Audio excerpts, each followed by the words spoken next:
Hello, I'm John Peters and today I'm explaining the difference between the various types of lawful development certificates. If you're planning to develop your property or already have, you may have come across something called a lawful development certificate. But are you aware that there are two types of lawful development certificate?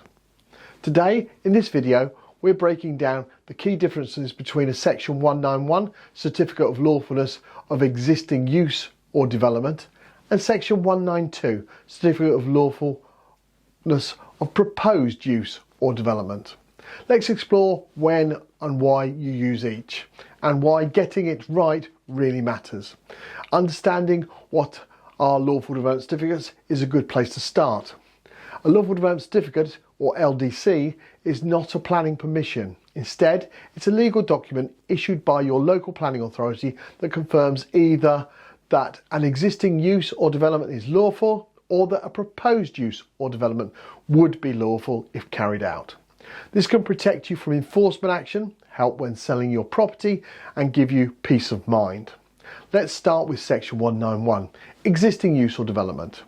A Section 191 is used when a development or use has already happened. For example, you might apply if a garage was converted into a flat more than 4 years prior to April 2024, you've run a business from home for over 10 years, or a building was constructed without planning permission more than 4 years ago prior to April 2024. The key here is time. To qualify, you must show the use or development has continued for long enough to become immune from enforcement action. Section 192, Proposed Use or Development. A Section 192, on the other hand, is all about future plans. It's used to confirm whether your proposed extension, alteration or change of use would be lawful before you start. For example, building a rear extension under permitted development rights, installing dormer windows or changing a garage into a home office. This certificate gives you the green light without needing a full planning application. Let's compare the two. Section 191 deals with existing use or development and Section 192 covers the proposed changes.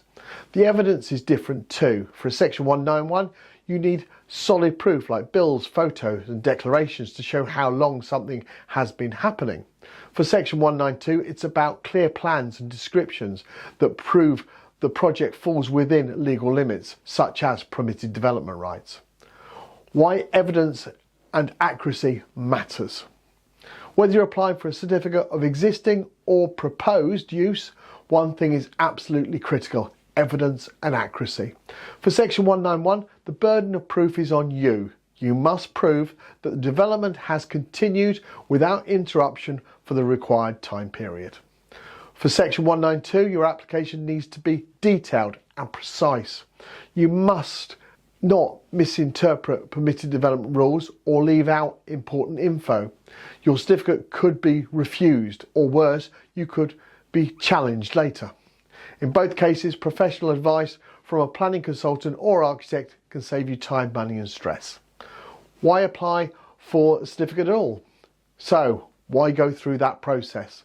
Because a lawful development certificate gives you legal protection. It confirms that you're in the clear, so enforcement action can't be taken. It's also useful when selling or mortgaging your property. Buyers, lenders and solicitors often request proof that it's been done or what you plan to do is lawful. To sum up, Section 191 for development that already exists and may be immune from enforcement. Use Section 192 for future plans you want to confirm as lawful. And always make sure your application is accurate, detailed and backed up with the right evidence.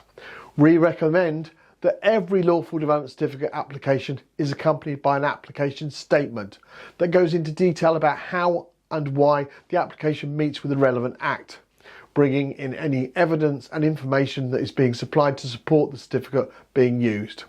Without this supporting documentation, you can find that the certificate is refused and the case would need to either be resubmitted with the detailed information or appealed, in both circumstances increasing costs and delays in establishing the certificate standing.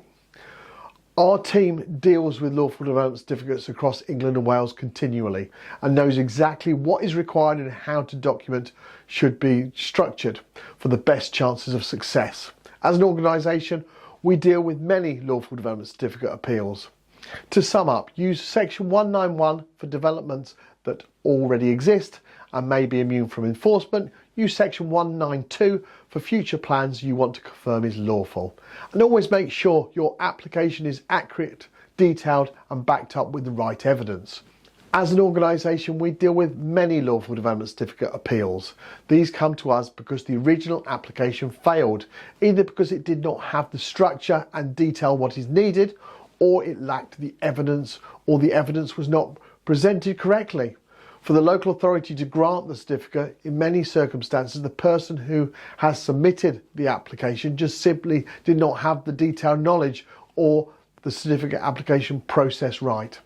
To be fair, the local authority and government websites do not detail how the information should be provided, just that it should be, and many people fall foul of this. Don't make that mistake. Speak to a member of our planning assessment team who will be able to provide you with a free, no obligation consultation. The easiest way to take advantage of this is on our website. Complete the online form and a member of our new case support team will be in contact very soon to arrange a call with us by telephone or video, whichever is your preference. The call will be either with myself or a member of our team to run through the case. Once assessed, should you wish, we'll provide a full written detailed proposal which will allow you to make a fully informed decision should you wish to move forward completely at your own leisure. You might also find of interest our case study videos with over 200 real cases and decisions published on our case study videos webpage. I am sure they will also help. Please do look them up as they're a free resource that many find very helpful. Thank you for taking the time to watch this video and I look forward to producing another one very soon. Bye for now.